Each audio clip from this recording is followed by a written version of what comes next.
A bad transmission hurts resale. A bad engine destroys trust. Once a specific powertrain gets tied to bearing failure, coolant intrusion, lifter collapse, or oil consumption, that problem follows the badge for years, even after the factory moves on. This is Ted from CarlandTV. In 2026, several brands are still paying for engines that reshaped how buyers shop, trade, and negotiate.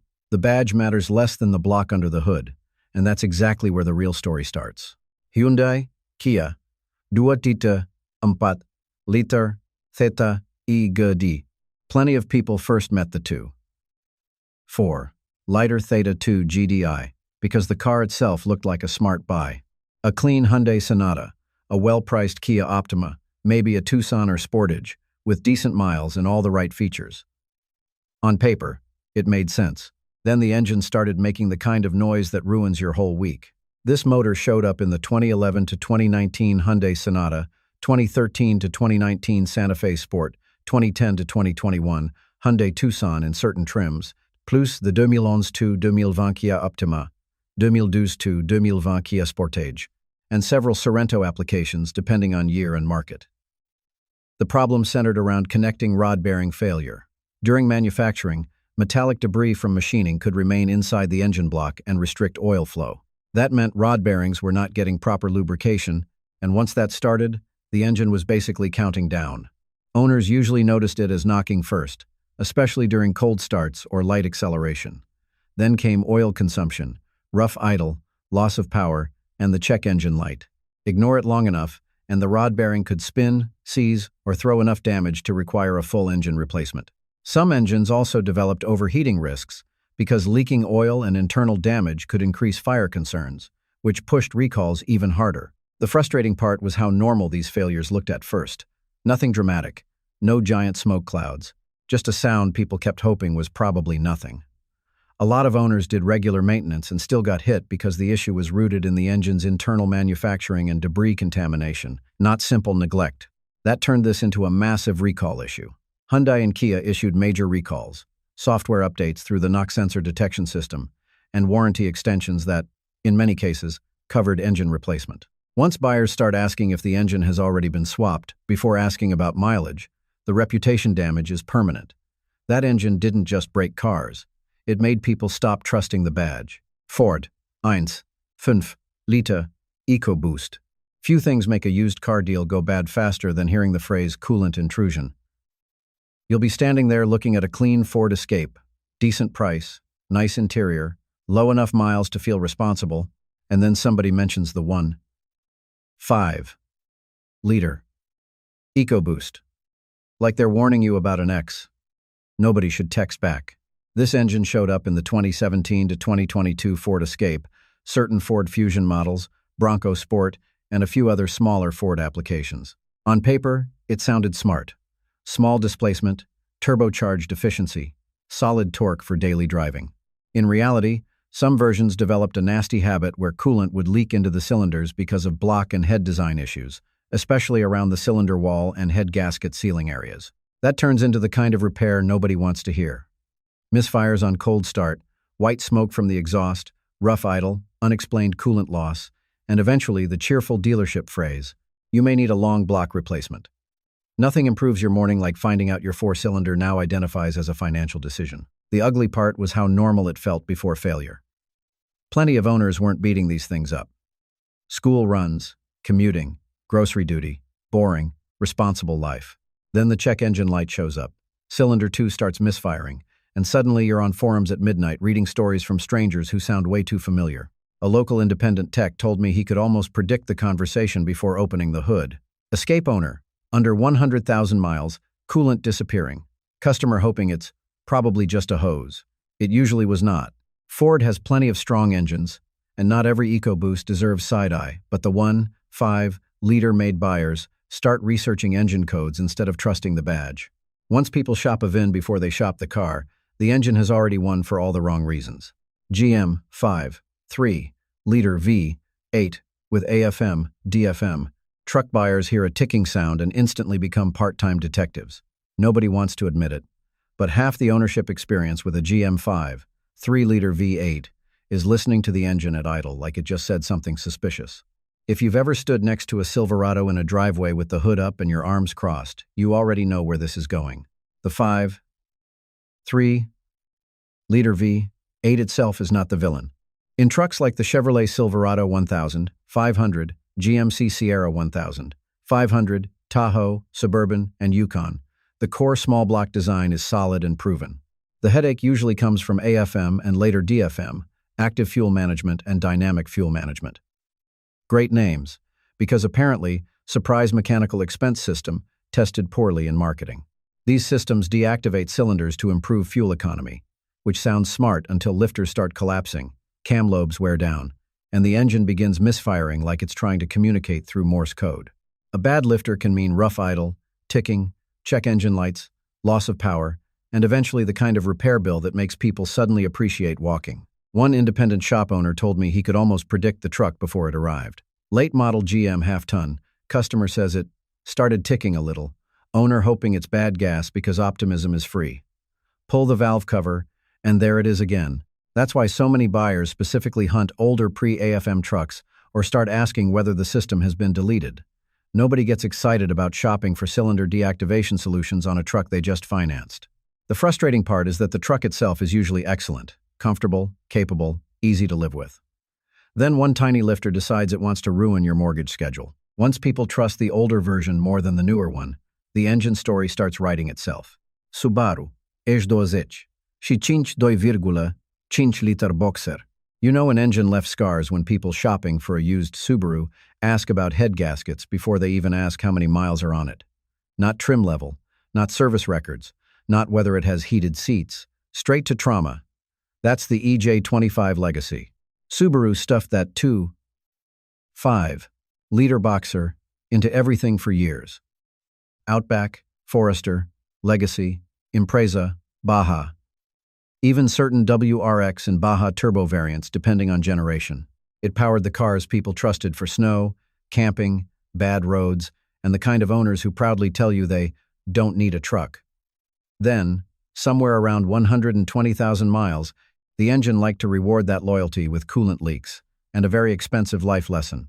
The naturally aspirated EJ25 became notorious for external head gasket failures, especially in the Phase 2 versions from the early 2000s.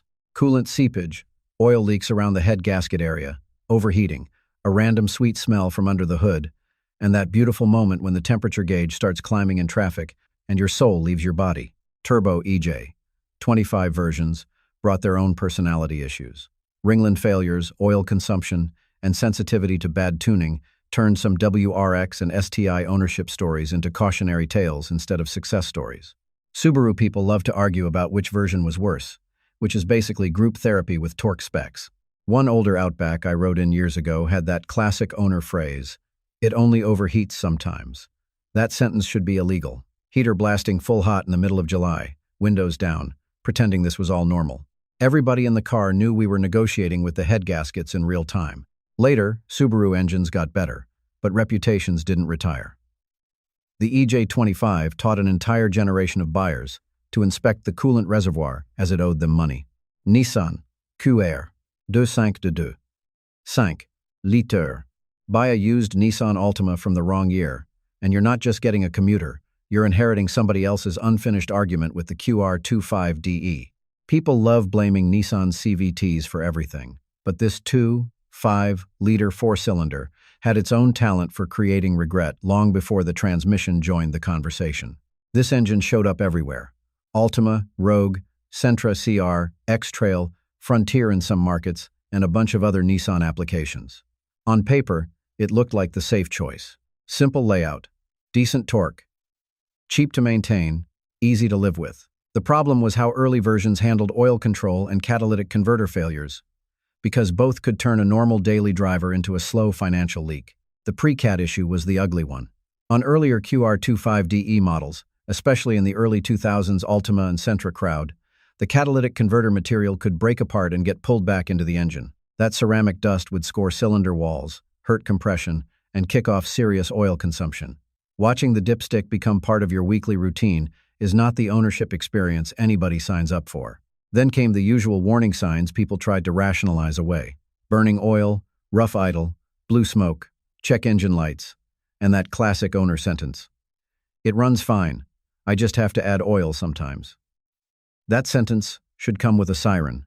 Newer versions improved, but reputations are stubborn. Nissan had already taught buyers to be suspicious, and once the CVT failures started stealing headlines, the QR25DE quietly kept building its own file. One local mechanic told me he could spot certain older Altima owners by habit alone. They'd check the oil level before asking about tire pressure. When a car trains people to travel with extra oil in the trunk like it's roadside survival gear, the engine has already said enough. Jeep Stellantis 3,6 liter Pentastar V6. Jeep people will forgive almost anything if the vehicle looks good with mud on it. That's how the 3.6 liter Pentastar V6 got away with a lot for a long time. A Wrangler or Grand Cherokee feels great on the test drive, sounds solid, pulls well enough, and you start convincing yourself that future repair bills are just part of your personality now. This engine ended up everywhere. Jeep Wrangler, Grand Cherokee, Gladiator, Dodge Charger, Challenger, Durango, Chrysler Pacifica, Ram 1000, 500 inches earlier years. That's basically half the Stellantis family reunion. And to be fair, the Pentastar itself isn't some total disaster. It makes decent power, usually around 285 horsepower depending on application, and it's smoother than a lot of people expect from a workhorse V6. The frustration comes from the repeat offenders. Oil cooler housing leaks are probably the most famous ones. That plastic housing sits in the valley of the engine and loves to crack, which means oil leaks that somehow always show up right after you've told yourself, maybe this one will be cheap to maintain. Then there's valve train ticking, rocker arm failures, and cylinder head issues on earlier versions, especially the left side head problems that older owners still talk about like veterans. A buddy with a JK Wrangler once described the ownership experience perfectly. It's reliable, as long as you redefine reliable every 6 months. Harsh, but not completely unfair. The sneaky part is that the Pentastar often runs well right before it annoys you. No giant warning speech. Just a tick, a smell, a small leak, and suddenly your weekend turns into YouTube tutorials and parts diagrams. People still buy them because the vehicles themselves are fun. That's the trap. You're not buying an engine, you're buying the idea of the Jeep, and the Pentastar knows it. Toyota V35A FTS3 4 Liter Twin Turbo 6. Toyota owners usually don't walk into a dealership expecting trust issues. They walk in expecting boring dependability, the good kind of boring where the truck starts every morning, hauls what it needs to haul, and asks for almost nothing in return. That's why the V35A FTS issue hit differently. It wasn't just an engine problem. It felt like Toyota breaking character. This 3.4 liter twin-turbo V6 replaced the old 5.7 liter V8 in the newer Tundra, Sequoia, and Lexus LX 600. Performance-wise, it made sense immediately. Stronger low-end torque, better towing response, quicker acceleration, and fuel economy that didn't require apologizing at every gas station. Plenty of owners actually liked how it drove more than the old V8. The problem started when reliability entered the chat. Some early production engines were linked to debris contamination during manufacturing, especially involving machining residue that could affect the main bearings. Once bearing wear starts, the symptoms get ugly fast. Knocking under load, rough operation, power loss, metal in the oil, and, in worst cases, full engine replacement. Nobody buying a new Tundra wants to hear the phrase complete engine replacement before the first set of tires is even worn out. The damage here was mostly psychological. Toyota built its reputation on the idea that you buy the truck once and forget about the engine for the next decade. Suddenly, buyers were checking VIN ranges, recall notices, and production dates like they were buying a used European luxury car with commitment issues. Walking through a service lane last year, the weird part wasn't anger, it was disbelief. People kept saying the same thing in different ways. This is happening on a Toyota? That sentence alone tells you how unusual this felt. Toyota moved fast with recalls and fixes, and most of these trucks will probably live long lives. Still, once a brand famous for trust has to explain itself, people remember.